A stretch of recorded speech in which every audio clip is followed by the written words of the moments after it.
Mahal na Reyna. Ano nangyari? Tagumpay. Pumayag ang mga bandido na makipagsanib sa atin. Magandang balita. Ngayon pa lang ay binabati namin kayo. Abisala, Eshma. Mahal na Reyna, alam kong nagugutom na kayo. Meron kaming inihanda na pagkain para sa inyo. At lalong na sa iyo, mahal kong Sangre Danaya. Inihanda ko ang iyong paborito.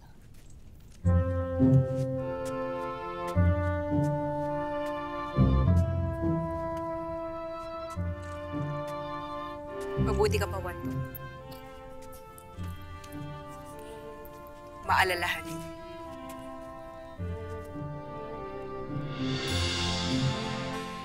Paumanhin, ngunit hindi mo na ako dudulog sa hapag. Hindi ka ba nagugutom, Alena? Hindi. Kaya magpapahinga na lamang ako.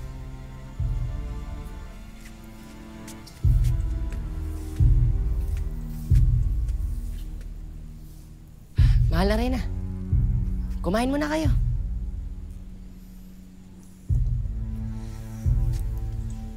Mauna na muna kayo.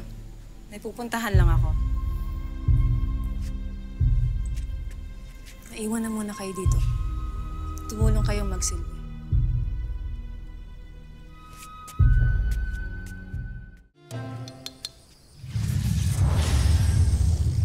Mahal na Reyna, si Alena.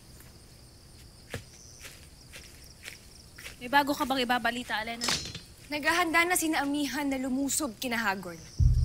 Kailan magaganap ito? At paano nila isasagawa ang kanilang plano? Sa mga sandaling ito ay maaaring dumating na si Ibaro sa Sapiro, dala ang kanilang mga karagdagang armas mula sa mga barbaro. Iba't ibang gamit at kasangkapan ito na inahandog sa iyong amang hari na si Hagorn. Mga handog na dadalhin ng mga bandido kay Hagorn at palalabasin nila mula sa kanilang mga ito. At ito ay kanilang alay sa hari. Isala, mahal na hari. Huwag na sa mabuti ka ng kalagayan. Maayos na ang aking kalagay. Ano ang inyong dala? Mga mahahalagang handog ito bilang patunay ng aming pagpupugay at pagkilala sa inyo bilang aming hari. Nalulugod ako sa iyong sinabi. Ano ang laman ng mga handog? Buksan ninyo. Ngunit hindi lahat ng mga nilalaman ng mga handog na ito ay tunay na ano. Iyan ang kanilang plano upang makapasok ng Lireo at mapaslang si Hagorn.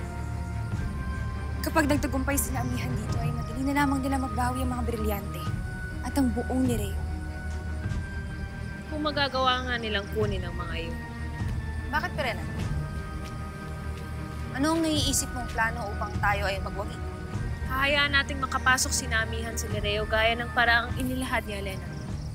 Ngunit uunahan ko sila.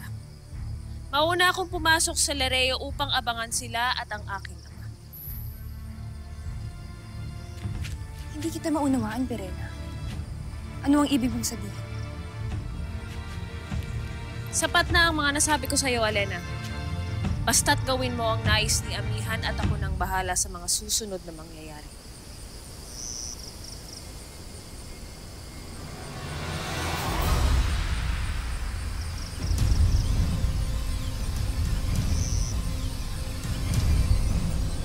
Taks.